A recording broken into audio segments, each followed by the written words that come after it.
नमस्कार। SPT news पर आपका स्वागत है। पेश है 5 दिसंबर शुक्रवार दोपहर 1:15 राजस्थान की बड़ी खबरें।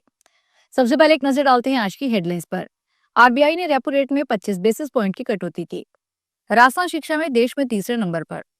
श्रीनगर से ठंडा राजस्थान का सीकर। आज 400 से अधिक फ्लाइट्स कैंसिल। मतदाता सूची वाले एसआईआर में राजस्थान सबसे आगे। और अब खबरें विस्तार से सुनिए। भारतीय रिजर्व बैंक के governor Sanjay Malhotra monetary policy committee का फैसला सुनाया। आरबीआई ने अपनी क्रेडिट पॉलिसी में एक अहम फैसला सुनाते हुए ब्याज दरों में 0.25% की कटौती कर दी है। इसके साथ ही रेपो रेट 5.50% से घटकर 5.25% पर आ गया है। यह फैसला ऐसे समय पर आया है जब महंगाई रिकॉर्ड लो लेवल पर है और ग्रोथ को सपोर्ट करने की जरूरत महसूस की जा रही है। रेपो रेट का कम होने का सीधा असर आम लोगों की जेब पर भी पड़ता है। होम लोन, कार लोन और दूसरे रिटेल लोन की ईएमआई आने वाले समय में कम हो सकती है।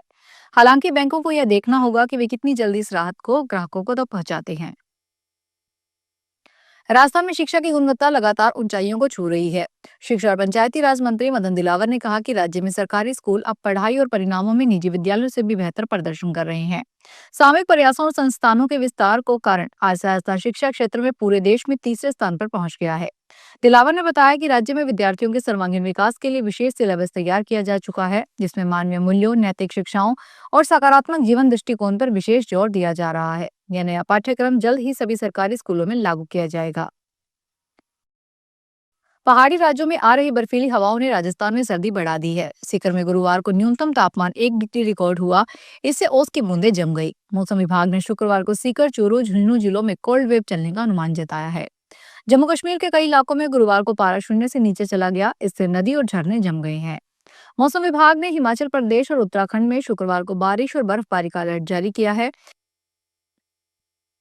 एयरलाइन इंडिगो में जारी परिचालन संकट आज शुक्रवार को और गहरा गया। एयरलाइन ने दिल्ली सहित देश के प्रमुख हवाई अड्डों पर 400 से अधिक उड़ानें रद्द कर दी है, जिससे हजारों यात्रियों का सफर बुरी तरह प्रभावित हुआ है। यह लगातार दूसरी बड़ी घटना है।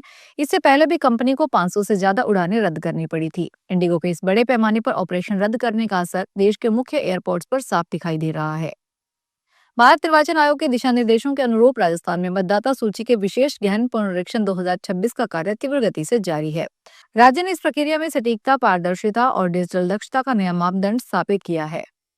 मुख्य निर्वाचन अधिकारी नवीन महाजन के अनुसार प्रदेश में कुल 5,46,56,215 गणना प्रपत्रों में से 5,46,24,000 से अधिक दस्तावेज अपलोड किए जा चुके हैं। निर्धारित समय से पहले 99.94% प्रपत्रों का डिजिटलाइजेशन पूर्ण करना राजस्थान के लिए उल्लेखनीय उपलब्धि है। भारतीय बाजार नियामक सेबी ने मशहूर फाइनेंशियल इन्फ्लुएंसर अवधूत साठे और उनकी अवधूत साठे ट्रेडिंग अकेडमी के खिलाफ कड़ा एक्शन लेते हुए उन्हें प्रतिभूति बाजार से प्रतिबंधित कर दिया है। साथ ही सेबी ने लगभग 546 करोड़ रुपए जब्त करने का आदेश भी दिया है। सेबी का कहना है कि यह रकम अवैध तरीके से बिना किसी रजिस्ट्रेशन के इन्वेस्टमेंट एडवाइजरी सेवाएं बेचकर कमाई गई थी, जिससे हजारों रिटेल निवेशक गुमराह हुए। आज 5 दिसंबर को पंजाब में किसानों द्वारा रेलवे ट्रैक जाम करने का बड़ा ऐलान किया गया है। किसानों ने एक बार फिर रेल रोको आंदोलन को कॉल दी है, जिसके कारण यात्रियों को दिक्कतों का सामना करना पड़ सकता है। इसलिए अगर आप ट्रेन से यात्रा के लिए निकल रहे हैं तो घर से सोच समझ कर निकलें। जानकारी के अनुसार किसान मजदूर मोर्चा और किसान नेता सरवन सिंह पंधेर की ओर से यह कॉल दी गई है, जिसके तहत 5 दिसंबर को दोपहर 1 से 3 बजे तक ट्रेनों का संचालन ठप रहेगा। किसानों की ओर से राज्य के 19 जिलों में 26 स्थानों पर ट्रेनें रोकी जाएंगी। पश्चिमी राजस्थान के बाड़मेर, जैसलमेर, जोधपुर, जालौर और नागौर क्षेत्रों में पिछले कुछ वर्षों से अनार की खेती किसानों के लिए नई उम्मीद बनकर उभरी है।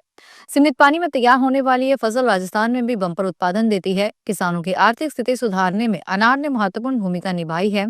लेकिन इस सीजन में अनार की फसल पर एक ऐसे वायरस ने हमला किया जिससे किसानों की उम्मीदों को गहरा झटका दिया है। कई खेतों में पौधे सूखने लगे हैं, फल पर दाग दिख रहे हैं और उत्पादन घटने लगा है। किसानों का कहना है कि एक अनार 100 बीमार वाली कहावत सुनी थी, लेकिन इस बार अनार ही बीमारी का शिकार हो गया। आज 5 दिसंबर को लगातार दूसरे दिन सोने की कीमतों में गिरावट दर्ज की जा रही है। एमसीएक्स पर सोने का वायदा भाव 0.17% की गिरावट के साथ 1,29,854 रुपए प्रति 10 ग्राम पर कारोबार कर रहा है। चांदी की बात करें तो इसमें 0.66% का उछाल आया है। खबर लिखे जाने के समय चांदी 1,79,309 रुपए प्रति किलोग्राम पर है। राजस्थान में समाज के कमजोर और वंचित वर्गों के विरुद्ध होने वाले अपराधों को लेकर पुलिस की संवेदनशील और त्वरित कार्रवाई अब सकारात्मक परिणाम दे रही है। राज्य सरकार के निर्देश पर पुलिस द्वारा नए आपराधिक कानूनों का कठोरता से क्रियान्वयन और संवेदनशील दृष्टिकोण अपनाए जाने से SC/ST अत्याचार मामलों में उल्लेखनीय कमी दर्ज की गई है। राज्य पुलिस महानिदेशक राजीव कुमार शर्मा ने बताया कि CCTNSS के आंकड़ों के अनुसार नवंबर 2023 की तुलना में नवंबर 2025 में SC/ST अत्याचार से जुड़े कुल प्रकरणों में 28.23% की गिरावट आई है। अजमेर में बैंक ऑफ बड़ौदा की ओर से अपने कस्टमर के खिलाफ मुकदमा दर्ज करवाया गया है। बैंक के जॉइंट मैनेजर ने दूसरे कस्टमर की FD का ब्याज आरोपी कस्टमर के अकाउंट में ट्रांसफर होने पर उसे विड्रॉल कर धोखाधड़ी का आरोप लगाया है। बैंक प्रतिनिधि की शिकायत पर सिविल लाइन थाना पुलिस ने मुकदमा दर्ज करके जांच शुरू कर दी है। सिविल लाइन थाना पुलिस के अनुसार बैंक ऑफ बड़ौदा के जॉइंट मैनेजर रामस्वरूप मीना की ओर से मुकदमा दर्ज करवाया गया है।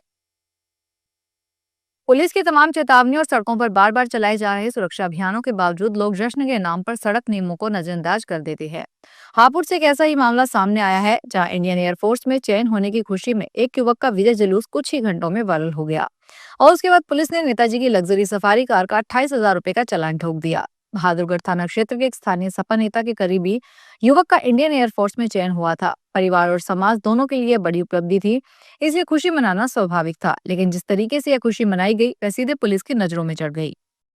फिलहाल इस बुलेटिन में इतना ही, फिर हाजिर होंगे बड़ी खबरों के साथ।